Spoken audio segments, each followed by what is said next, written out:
Okay, let's unpack this one. Imagine a company that's truly on the frontier of digital finance, right? Pioneering new ways for you to control your own assets. But here's where it gets really interesting. You've got Wall Street analysts, almost all of them, shouting strong buy with these, lofty price targets, while at the same time, a significant chunk of the market is betting heavily against it. Exactly. So what does this fascinating contradiction actually mean for a company like Exodus Movement, Inc.? We're going to dive deep into that very question today. Welcome to the Deep Dive. This is where we take a stack of sources and, well, pull out the most important nuggets of knowledge, custom tailored just for you. Today, we're doing a deep dive into Exodus Movement, Inc., ticker symbol EXOD. And just so you know, all the insights we're sharing are anchored to our analysis date of August 13th, 2025. Yeah, and what's immediately striking, I think, is the market's sharp reaction to Exodus's Q2 2025 financials. They reported after the close on August 11th. And the stock price immediately fell 7.5% in the very next trading session, closed at $27.86. That's a swift drop. Given the reports, I saw some mixed signals on their performance. What was the core reason, do you think, for that immediate plunge? It was mixed. You're right. While Exodus did actually surpass the Zacks consensus revenue estimate that was $24.2 million, they reported about $26 million. The problem was they delivered a significant bottom-line miss, a big miss. Okay. The consensus for earnings per share, EPS, was a loss of 0.08 cents, but the company reported a loss of $0.34 per share. Wow. Missing by a dramatic 325%. So a revenue beat but an earnings collapse. That's a classic beat and drop scenario, isn't it? Pretty much. It tells us investors are clearly prioritizing something else, something maybe over just top-line growth. What specific issues came up in the earnings call? Well, it signals deep investor skepticism, probably about the quality of earnings, maybe cost control. The earnings call transcript highlighted some significant expenses, specifically $7.3 million in, what they called outsized marketing spend, and also a $2.6 million accrual for a legal settlement with OFAC, the Office of Foreign Assets Control. OFAC. Right. And this wasn't a one-off either. It marks the third time in the last 4 quarters they've missed EPS estimates. So yeah, it points to a persistent challenge with profitability forecasting, or maybe just hitting those forecasts. That certainly sets the stage for a compelling deep dive. To really understand this complex picture, we've organized our exploration into 2 main parts. In part 1, we'll start by digging into Chapter 1, business analysis. Then we'll move on to Chapter 2, management evaluation, and wrap up part 1 with Chapter 3, financial analysis. After that, we'll dive into part 2. That'll cover Chapter 4, market sentiment, Chapter 5, ownership structure, Chapter 6, risk assessment, and finally, bring it all together in Chapter 7. Conclusion. All right, let's kick things off by understanding exactly what Exodus Movement, Inc. does and, where it fits in this rapidly evolving digital landscape. Chapter 1, business analysis.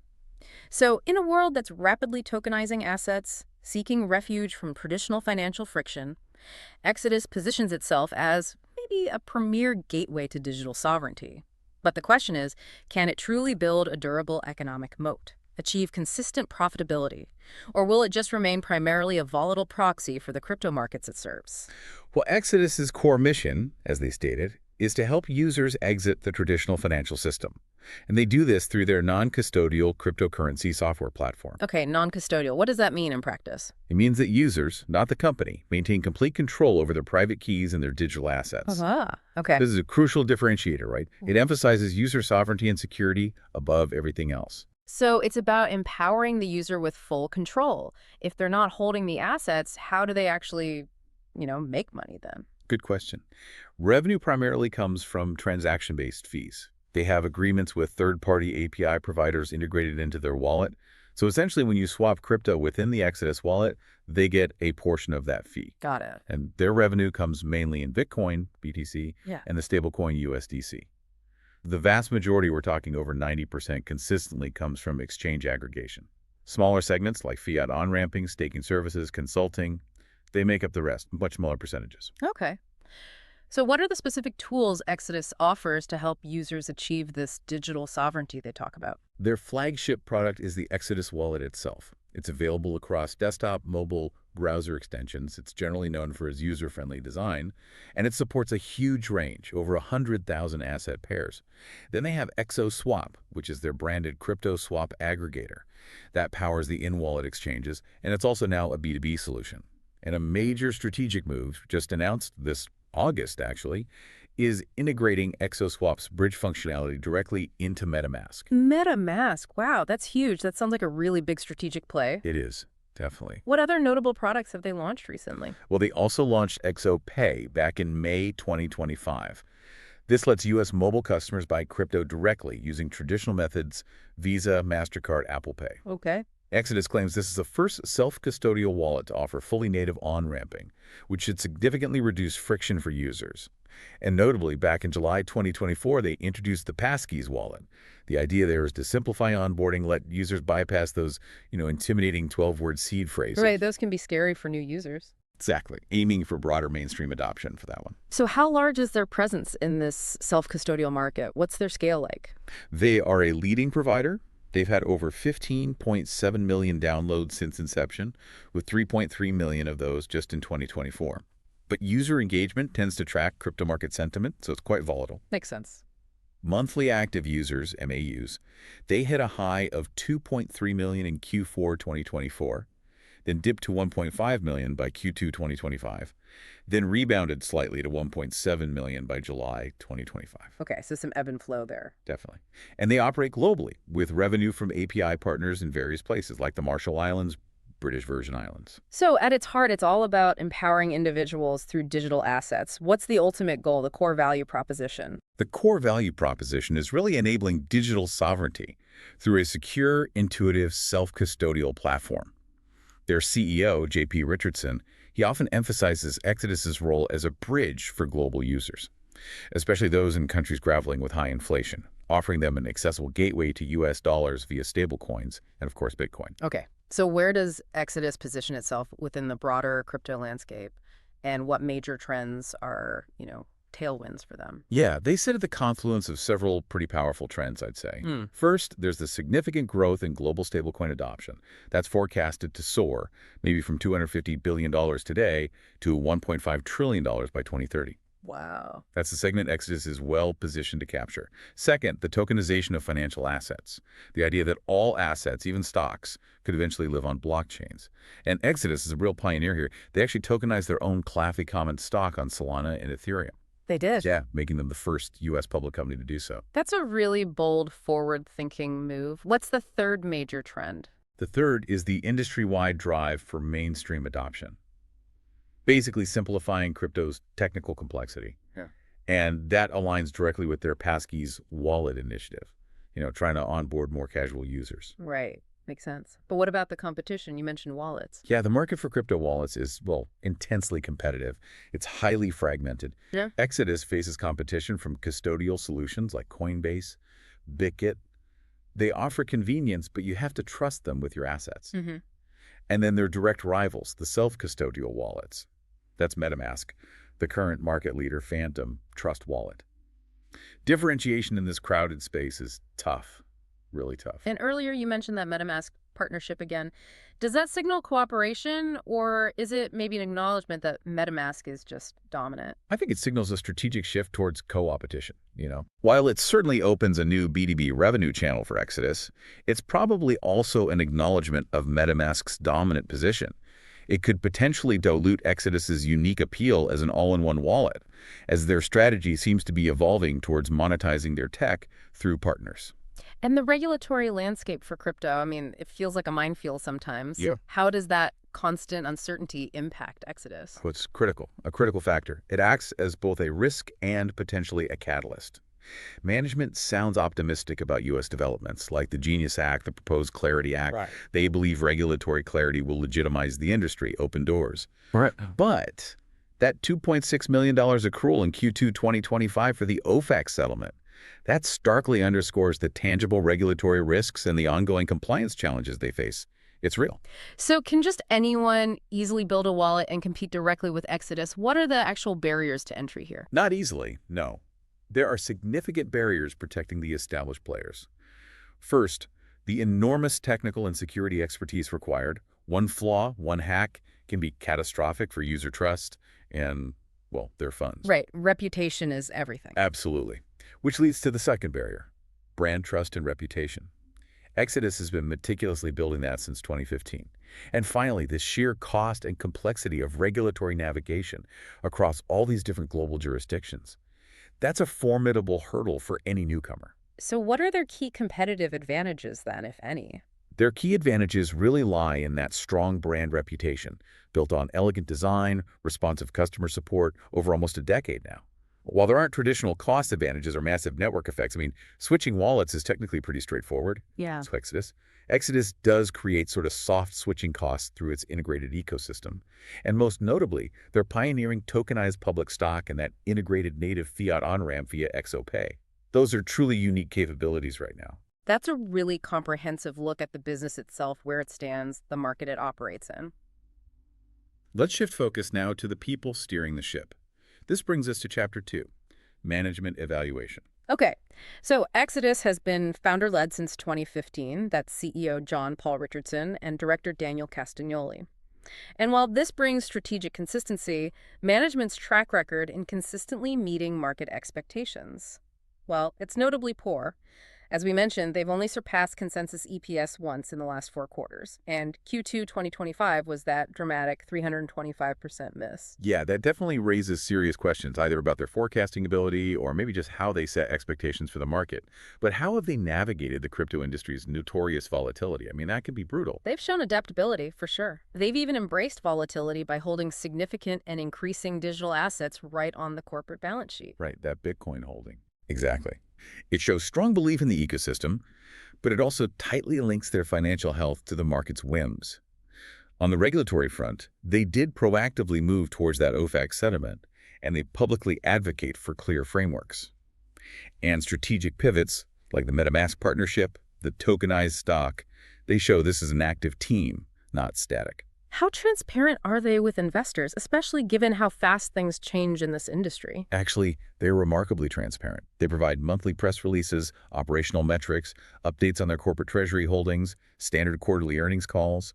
CEO JP Richardson is a very public evangelist for the company and the space. Okay. Their SEC filings, their unaudited digital asset holdings, they provide a pretty clear view for investors. Even the OFAC settlement.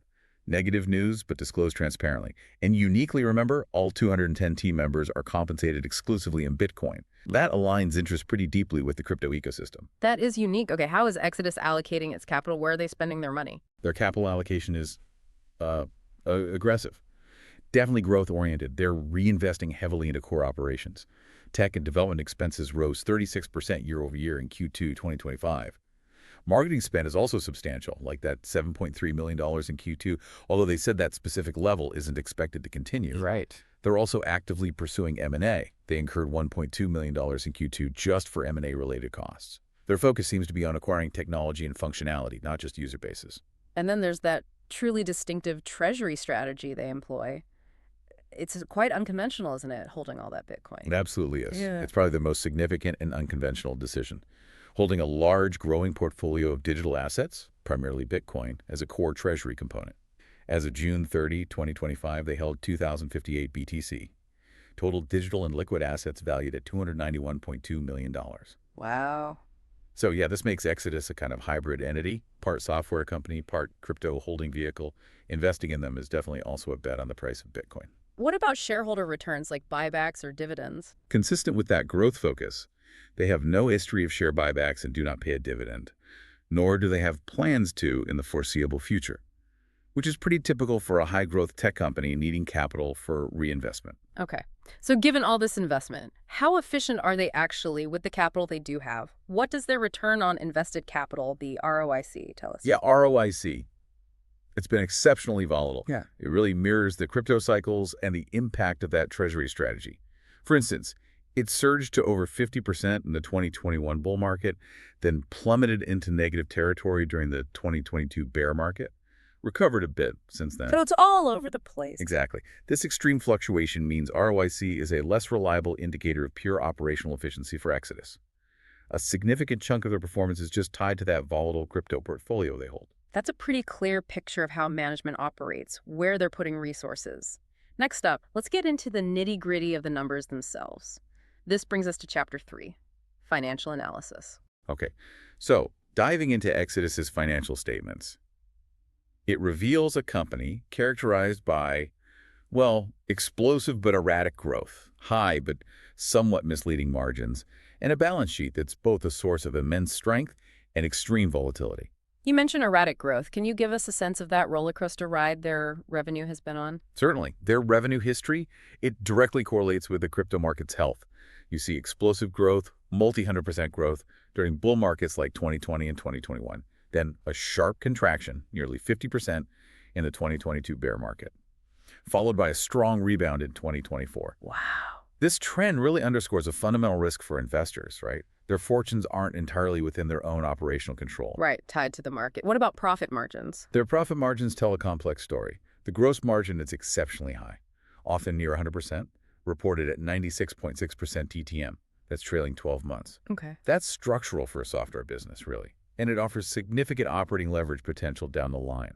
That sounds fantastic. But you used the word misleading earlier. Where's the catch with these margins? Yeah, the catch is really in the lower margins. The operating margin, currently around 23.55% TTM, is highly volatile. It swings wildly based on management spending decisions on marketing, R&D, and the net profit margin. Honestly, it's heavily distorted, almost meaningless for analyzing the core business, Really that. because it includes all those non-cash mark-to-market gains and losses on their substantial digital asset holdings. Huh. So, for example, it looked fantastic in 2024 because of large Bitcoin gains, but dramatically negative in 2022 due to losses. Ah, I see. For a clear picture of core operational health, you really need to focus on that operating margin and free cash flow. Okay, so let's talk free cash flow then, often considered a truer measure of a company's financial health. Yeah. What's the trend there? Precisely. Free cash flow, or FCF, it's been inconsistent. And importantly, it recently turned negative. After some positive SCF years, it swung negative in 2024 and is currently negative $18.83 million TTM as of Q1 2025. Now, for a company with no debt, this cash burn is a significant concern. It means operating expenses are now outstripping the cash generated from their core business activities. But what about overall financial stability? Debt? Liquidity? Right. A significant point of strength for Exodus is its pristine balance sheet. The company is effectively debt-free, debt-to-equity ratio of 0.00%. Zero debt. Okay. That provides maximum financial flexibility. Furthermore, their short-term liquidity is exceptionally strong. They have a current ratio of 11.48. 11 times. Yeah, meaning their current assets are more than 11 times their current liabilities. So they have a lot of cash or near cash assets on hand, even if the core business is currently burning some. Yes, exactly. They certainly have a robust liquidity position to meet short-term obligations. But as we discussed, earnings consistency is the opposite of stable. It's largely dominated by those non-operational, non-cash movements of their crypto treasury. Okay, let's talk valuation. How does it look? Well, on the surface, Exodus's TTM price-to-earnings ratio, the PE, it's around 1720x. That might look attractive compared to the software industry median, which is closer to 39.5x. Seems cheap for software. It does. However, this is a classic potential value trap. The E in PE, the earnings, is of extremely low quality because of that distortion from crypto holdings. Right. The Bitcoin effect. Exactly. The market seems to be discounting this, recognizing these earnings aren't sustainable or truly reflective of core operational profitability. So a valuation based purely on this PE would likely be flawed. So how do we get a better handle on their intrinsic value if the PE is misleading? A discounted cash flow analysis, or DCF, is crucial here, even though it has its challenges with a company like this. This method estimates intrinsic value by summing all expected future cash flows, discounted back to today, reflecting the riskiness of those flows. For Exodus, though, the key assumptions are incredibly challenging to make. We use a multi-stage approach for growth, maybe tapering revenue from an initial high rate. But this is highly dependent on the overall crypto market health and assumes no catastrophic regulatory intervention. Big assumptions. Huge. And the discount rate, the WACC, it has to capture immense risks. Since they're debt-free, it essentially equals their cost of equity. Exodus's beta, a measure of stock volatility relative to the market, is extremely high, around 3.03. 3 times the market volatility. Roughly, yes. This leads to a very high discount rate needed in the DCF, maybe 18–20%, which is necessary to account for all those extreme operational, regulatory, and market risks. Okay, we've unpacked the business, dissected management, waded through the financials. Now let's zoom out. Let's look at how the broader market is feeling about Exodus given all these unique characteristics. This brings us to Chapter 4, Market Sentiment. Right. And the market's perception of Exodus, well, it's characterized by a really stark division. On one side, you have Wall Street analysts. They're almost uniformly positive. The consensus rating among the 6 analysts covering the stock is a strong buy.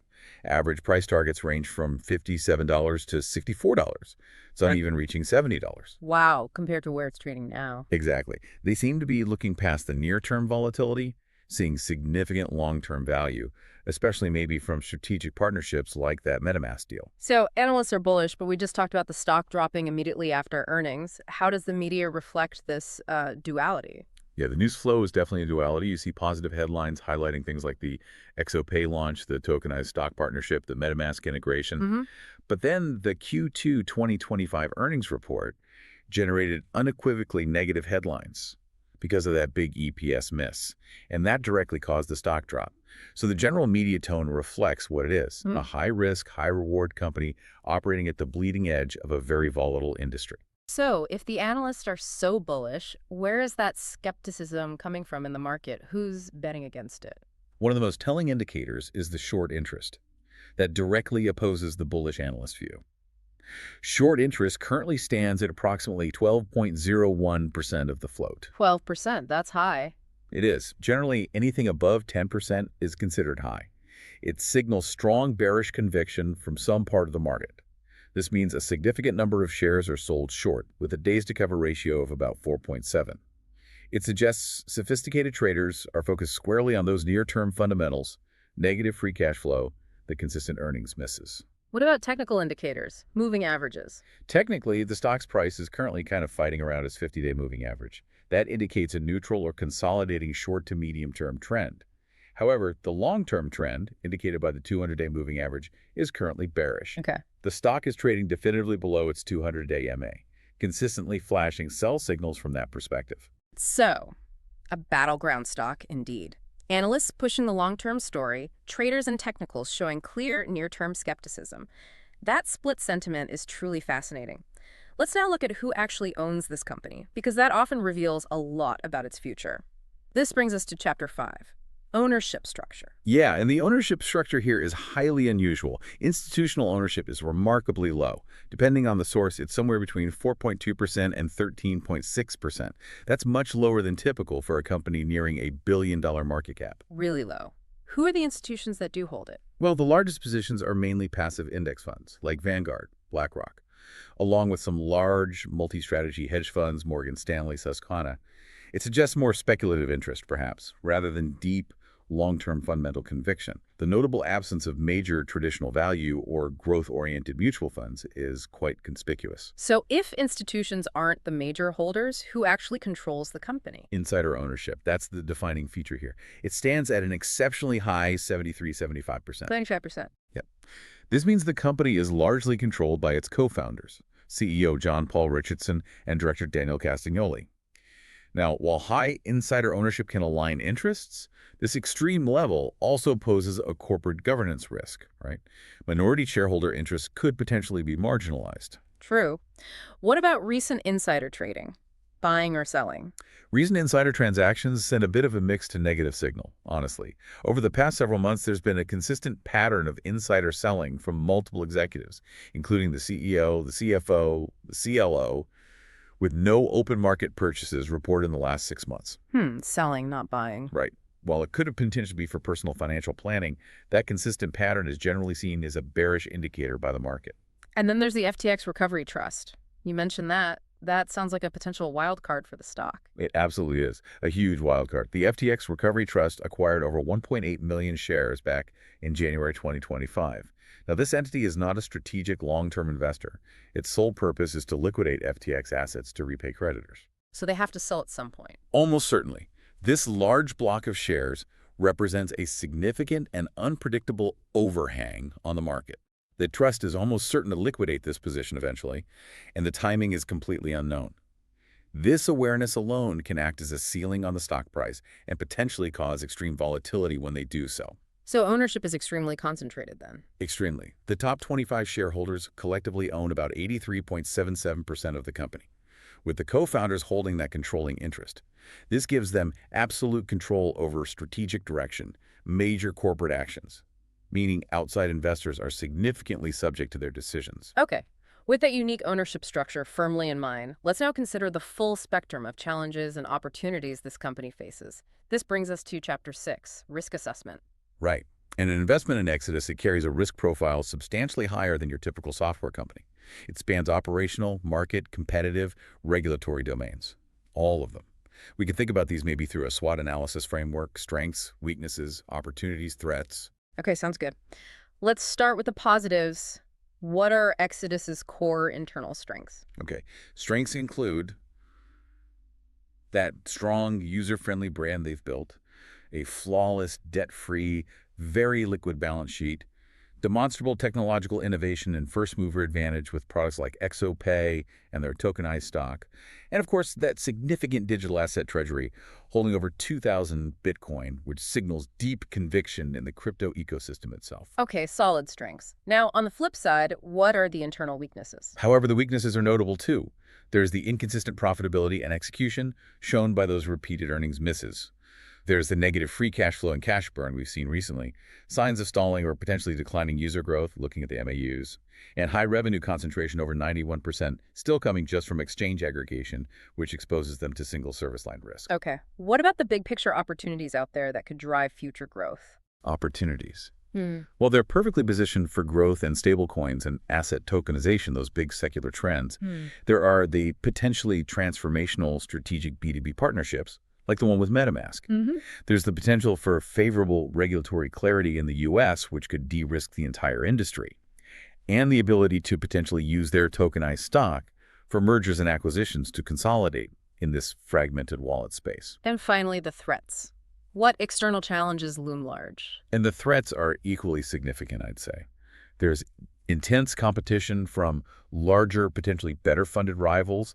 There's the extreme dependence on volatile crypto markets. Yeah. That's arguably the most significant, unavoidable threat. Right. The constant risk of a catastrophic security breach that could just destroy brand trust overnight, and the ever-present potential for adverse regulatory action that could fundamentally undermine their whole business model. How do broader macroeconomic factors like interest rates or inflation play into this risk profile? Yeah, good question. Higher interest rates, they present kind of a dual threat. They increase the opportunity cost of holding non-yielding assets like Bitcoin, which could depress crypto prices. But paradoxically, they could also make crypto staking yields seem more attractive relative to traditional finance yields. Interesting. Conversely, persistent high inflation or, God forbid, hyperinflation in developing nations. That's a direct tailwind for Exodus. It drives demand for inflation-resistant Bitcoin and stablecoins as wealth protection. And geopolitical factors, trade wars, things like that. Geopolitical factors like tariffs or trade disputes, while not directly affecting Exodus's operations as a software company, they can have an indirect positive impact. Economic uncertainty, currency volatility, capital controls during trade wars, all these things could increase the appeal of non-sovereign, censorship-resistant financial networks, driving more users toward platforms like Exodus as a potential safe haven. That's a lot to consider. This company is clearly not for the faint of heart, is it? Given that mix of innovation and, well, extreme volatility. So let's try and tie it all together in our final chapter, Chapter 7, Conclusion. Okay, so the bull case for Exodus, it really rests on its position as a well-established, trusted brand in this digital asset economy. It offers investors pretty pure-play exposure to those powerful secular trends: stablecoin adoption, asset tokenization. Management demonstrates forward vision innovation with pioneering products like the native fiat on-ramp, the tokenized stock. This is all underpinned by that pristine, debt-free balance sheet and a significant treasury of liquid digital assets, providing financial strength. Clear growth catalysts include that strategic B2B partnership with MetaMask and potential favorable U.S. regulatory clarity. And from a valuation perspective, it appears inexpensive on a PE basis relative to software peers, and analysts have that strong buy consensus with significant upside targets. Okay, that's the bull case. What's the counterargument? The bear case. Conversely, the bear case is grounded in those challenging operational and financial realities we discussed. When you strip out the non-cash crypto gains, the core business struggles with profitability. That's shown by the consistent EPS misses, the recent negative free cash flow. Its economic moat seems thin, making it vulnerable to larger, better-funded competitors. And that B2B pivot, it might just be a defensive move. Mm-hmm. User growth shows signs of stalling. The business is inextricably tied to the extreme volatility of crypto markets. You can't escape that. And finally, that ownership structure presents significant risks for minority shareholders. Absolute founder control, recent insider sales, and the looming presence of that large, motivated FTX recovery trust overhang. So after weighing all of that information, complexity, the contradictions, what's the bottom line on valuation? Where did the DCF model land? Right. So based on our educational discounted cash flow model incorporating high but volatile growth and that significant risk-adjusted discount rate of 18–20%, the estimated intrinsic value for Exodus Movement, Inc. stock falls within a pretty wide range, $22 to $47 per share. 22 to 47, that is a wide range. It is, and that wide range directly reflects the high sensitivity of the valuation to these inherently difficult to predict assumptions in this industry. It's just very uncertain. Okay. So as of August 13th, 2025, Exodus is trading at $27.86 per share. That places it, in the lower portion of your estimated intrinsic value range.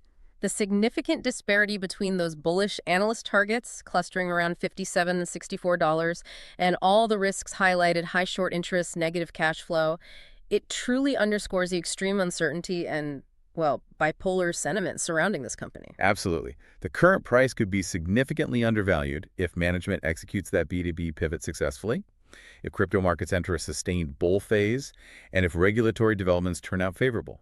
However, it could also be overvalued if operational profitability doesn't materialize, if competition erodes market share, or if those significant market and ownership risks really come to fruition. So what does all of this mean for you, the listener, as you consider Exodus? Well, given this complex balance, high potential reward versus substantial multifaceted risk, I think a neutral outlook is warranted here. Exodus remains a highly speculative investment.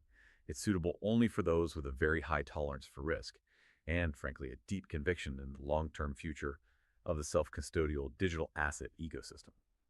And this raises an important question, I think, for you to consider. When you look at Exodus, does its volatile stock price truly represent a bet on the operational efficiency of its software business? Or is it maybe more accurately viewed as a highly leveraged bet on the future price of Bitcoin itself? A provocative thought indeed. And that wraps up our deep dive into Exodus Movement, Inc. If you found this insightful, want more analyses like this, please remember to like and subscribe to the Stock Analytics AI YouTube channel. For just $4.99 a month, members get priority deep dives on their favorite tickers. Plus, we're covering all of the S&P 500 stocks over the next few months, and members get exclusive priority access to those.